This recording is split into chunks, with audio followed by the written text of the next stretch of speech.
how do you overcome stress and relieve pressure? I mean, in this day and age where we're drowning in information, we have so many demands on our life, so much conflict and so much drama, and you don't have time for yourself. How do you actually do this?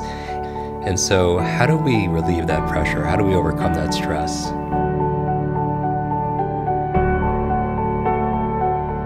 I've developed 3 really practical methods that I learned while I was a monk to overcome pressure in different areas of life. So one of the things I often talk about is a lot of us feel physical and mental pressure throughout the day. And one of the reasons why we feel that is because either our mind is ahead of our body or our body is ahead of our mind. So I'll explain what I mean by that. I like that. So often, how many times have you had it? Anyone who's listening right now, I'm sure you can relate. How many times have you had it where you're running to your next meeting, so your body's moving really fast, but your mind's going, I wish we were still in bed, right? Your mind is still tired. Your mind's still feeling fatigued from the day before or whatever it may be.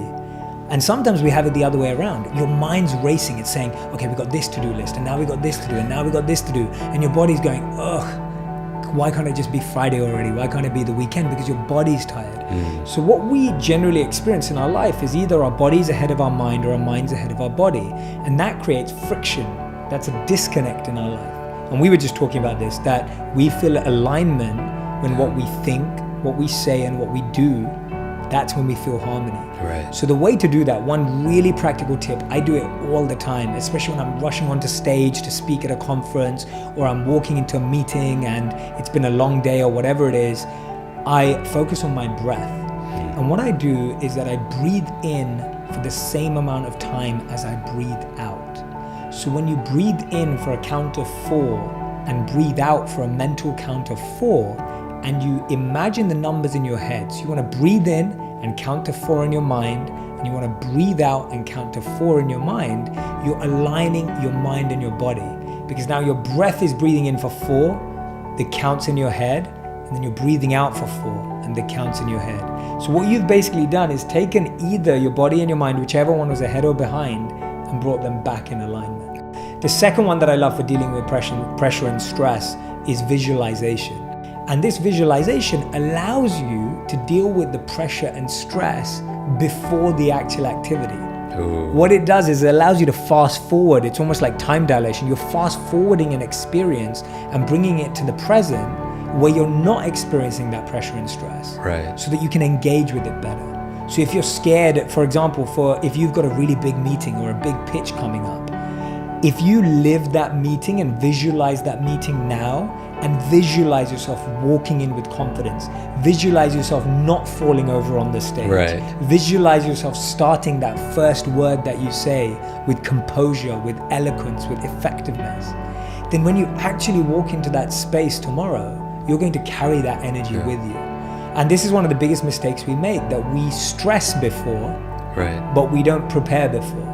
And so visualizing what's about to come reduces the stress because it lets you deal with it now, and it lets you plant thoughts and energy into the future. And that's really what a visualization is doing. Right. It's letting you plant the energy of feeling composed and relaxed now into that feeling. So what I do before I'm about to go on stage, I always visualize myself walking on the stage.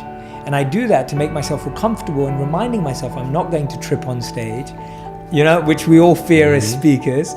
And it allows me to feel confident before I walk on. So right. Visualizing any experience, a meeting, a lecture, an exam, whatever it may be, a test, whatever it is you're doing. We think dwelling on our stress and pressure helps deal with it. Right. But it doesn't. Dwelling on anything increases it.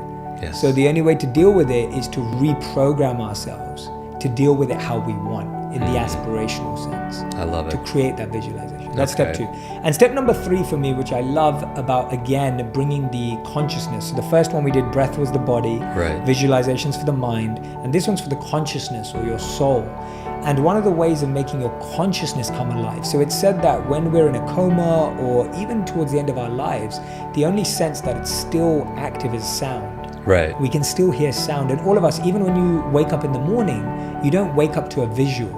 You wake up to sound. Sound is able to wake you up. Mm-hmm. So similarly, to wake up our consciousness, to really be alive in a space and to bring our best energy, we can actually become aware in any space, even the space you're in right now, of the sound. Sound is touching your consciousness at the deepest level. So even if we just take a moment right now, me and you where we are, and we test ourselves just to observe the sound in this space,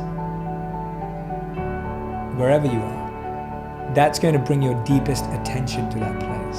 And that's why I always say to people that if we're always scared of being lonely, it's because we've never learned to be alone.